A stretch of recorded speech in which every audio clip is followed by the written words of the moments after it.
After my wife passed away, I moved in with my daughter's family. My son-in-law secured the bathroom, requiring me to seek approval before eating. "You're not a visitor, you're a wait on us," my daughter remarked, stirring a pot of broth. When they left me without provisions or access to my car, what I did next astonished even myself. I'm James, 68 years old, and my daughter called me a wait. As she stirred her soup, she had no intention of sharing it with me. Before I reveal how I uncovered a safe's code and upended their lives in just 3 days, let me know where you're reading from in the comments below. It's always nice to connect with my audience. It all began with a sound, the steady clank, clank, clank of a metal spoon against a ceramic pot. A comforting noise, one that should evoke warmth, home, and family. For me, it was the rhythm of my personal torment, a deliberate, measured sound tracking the moments of my isolation. My daughter, Emily, stood with her back to me.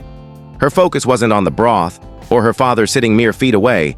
It was on her phone, leaning against the spice shelf, glowing with a constant stream of videos. Her thumb swiped automatically as her other hand stirred. The savory aroma of chicken, herbs, and onions filled the kitchen. A kitchen I was barely permitted to enter, a meal I knew wasn't meant for me. "You're not a visitor, Dad," she said, her tone as flat as a pre-recorded message. "You're a wait," she added without turning. The words drifted out amid the clanks of the spoon, as nonchalant as a comment about the rain. Across the sleek granite counter, her husband, Mark, lowered his magazine just enough to reveal a smug, victorious grin. He relished this. He had choreographed every step of my gradual dismantling. I stayed silent. What could I say? My throat tightened, choked with dust, and swallowed dignity. A sharp ringing filled my ears, a private alarm drowning out the spoon's clatter and the low hum of their modern fridge. I sat there, hands folded on the cold surface, feeling the ghostly touch of my wife Sarah's hand on mine. She would have torn the world apart before letting anyone speak to me like this, but Sarah was gone. That night, in the chilly, musty basement they called my guest suite, the laughter from upstairs hit like a physical strike. It was the sound of a family, complete and content, excluding me. I pulled a faded photo album from my lone suitcase. On the first page was a snapshot of me and my grandson, Josh, taken years ago at a county fair. He was perched on my shoulders, his little hand clutching my hair, both of us beaming widely at the camera. He used to call me his champion. I traced my thumb over his joyful, innocent face. That boy. I glanced at the bare concrete walls of my new reality, lit by a single bare bulb casting stark shadows, and a cold question echoed in the quiet. Where had that boy gone? To grasp how I ended up in that basement, a shadow in my daughter's home, you need to know who I was before. For 42 years, I wasn't a wait. I was a husband, Sarah's husband, and that defined me. Our life wasn't lavish, but it was full. It was built on countless small acts of love. It was morning coffee on the porch, watching the sunrise together. It was her stealing the last pickle from my plate at dinner with that playful smirk that made me fall for her again, even after decades. It was the quiet, easy stillness we shared, filled with unspoken conversations conveyed through glances. We had crafted a life in our modest yellow house on Elm Street, a home not of costly things, but of her cooking's aroma, the sound of laughter, and the warmth of unwavering love. I recall one evening, perhaps a decade ago, when Mark landed a major promotion. He and Emily came for dinner, and he dominated the conversation with talk of his new salary, investments, and the luxury car he planned to buy. I was pleased for him, for Emily. But later, as we cleaned dishes, Sarah was unusually silent. "He didn't ask about your work once, did he?" she said softly, passing me a damp plate. I'd been restoring an old motorcycle, a project I poured my soul into. Mark had walked past it in the garage without a word. "He was just excited, dear," I replied, trying to brush it off. Sarah paused, her eyes sharp with insight I often overlooked. "It's not about excitement, James. It's about priorities. He values possessions, status. He doesn't see the worth in effort, in passion. Be cautious. A man who only treasures what he can gain will eventually view people the same way." I kissed her forehead, telling her not to worry. It was a warning I ignored, a red flag I dismissed for the sake of family. Then came the diagnosis. Cancer, a word that shatters your foundation and repaints your world in hues of dread. The years that followed blurred into sterile hospital halls, the acrid scent of chemo, and endless nights holding her hand as she slept. The beep of monitors my only company. Through it all, she was the resilient one. Her body weakened, but her spirit never faltered. One quiet afternoon, as morphine softened her pain, she mentioned the fund. We were on the porch, a blanket over her despite the summer warmth. She looked at me, her eyes piercingly clear. "James," she said, her voice soft but unyielding. "I'm concerned about Mark." This time, I didn't argue. I'd seen enough to trust her instincts. "Listen," she went on, gripping my hand firmly. "He sees everything as a deal, a balance sheet of gains and losses. When you're no longer a gain, you're a loss. That's his mindset." She squeezed harder. "I've done something. I had Dave set up a private account for you. It's our safety net, hidden away. It's your freedom fund, James. I need to know you'll always have options." Back then, part of me resisted feeling disloyal, but I promised I'd remember. It was one of my final vows to her. After she passed, the silence in our home became a tangible presence. It sat with me on the porch. It joined me at the dinner table. Every corner held her memory. Every floorboard creak was her echo. I'd make 2 coffees out of decades-long habit, only to stare at the second mug, a raw ache in my chest. I wasn't just mourning. I was lost, a boat without a helm. That's when Emily approached me. She arrived with a casserole dish and a face of rehearsed concern. She spoke of her worry, how I looked frail, how the house was too much. She painted a vivid picture. Me, living with them, surrounded by my grandkids, part of a family again. It felt like salvation for a drowning man. It felt like hope. So I agreed.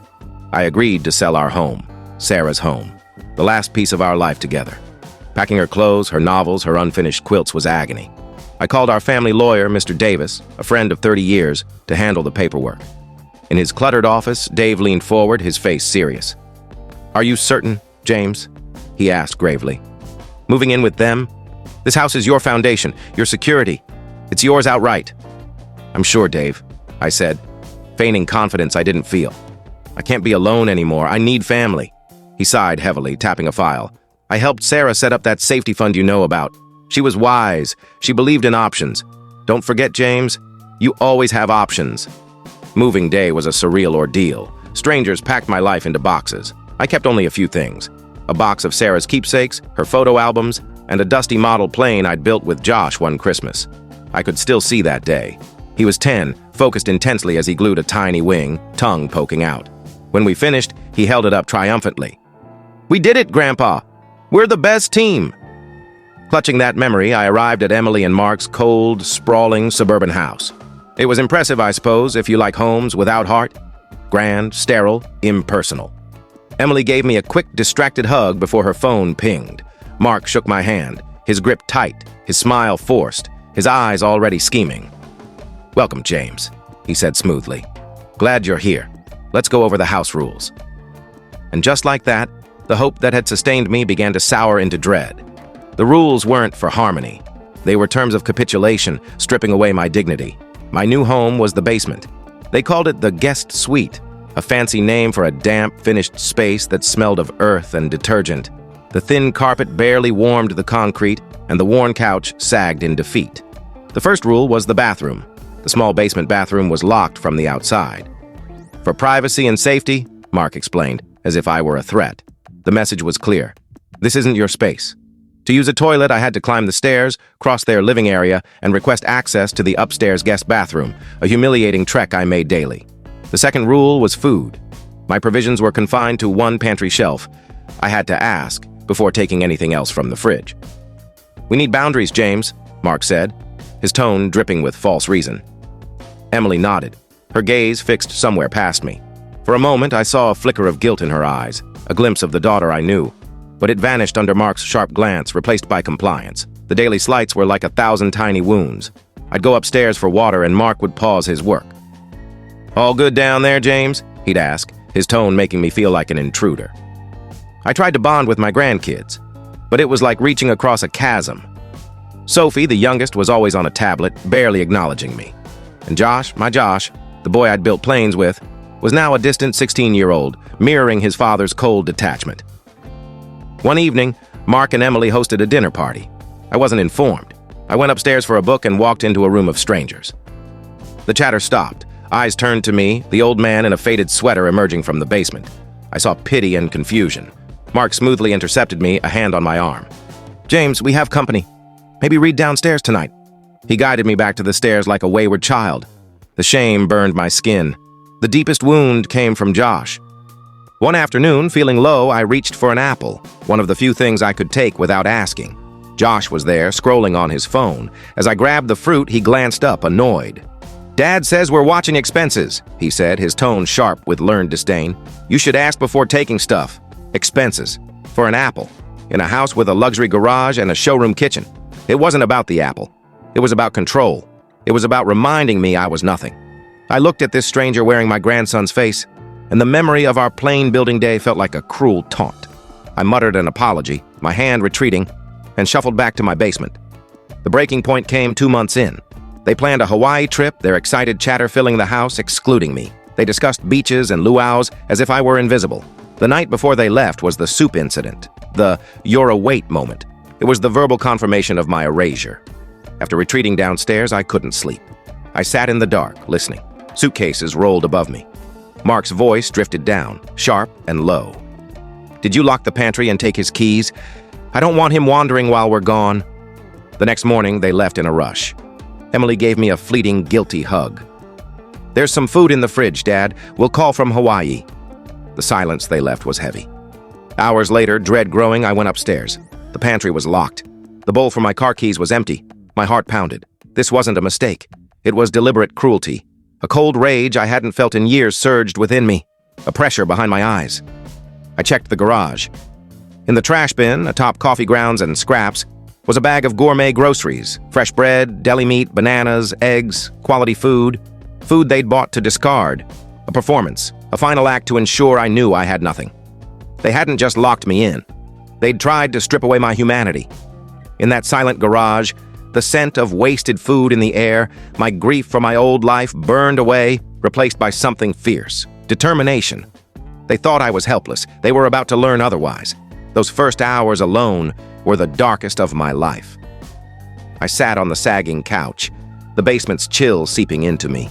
The silence was suffocating. A 68-year-old man caged in his daughter's basement left to scrape by on scraps. The shame was a bitter taste. Every creak, every hum of the house startled me. My nerves were raw. Despair crashed over me, a tide pulling me toward surrender. Maybe they were right. Maybe I was just a weight, useless, taking up space. The thought crushed my chest, stealing my breath. I closed my eyes, welcoming the dark. For a moment, I gave in. I could stay here, fade away, become the pitiful figure they believed me to be. Then, something shifted. In the darkness, I saw Sarah's face. Not the frail woman of her final days, but the vibrant girl of our youth, her eyes blazing with defiance. I saw her on our wedding day. I saw her laughing as we danced in our living room. I saw her on the porch, saying, "I need to know you'll always have options." My eyes opened. The despair lingered, but now there was fire beside it, a spark of rebellion. Number. I wouldn't let her memory be tarnished.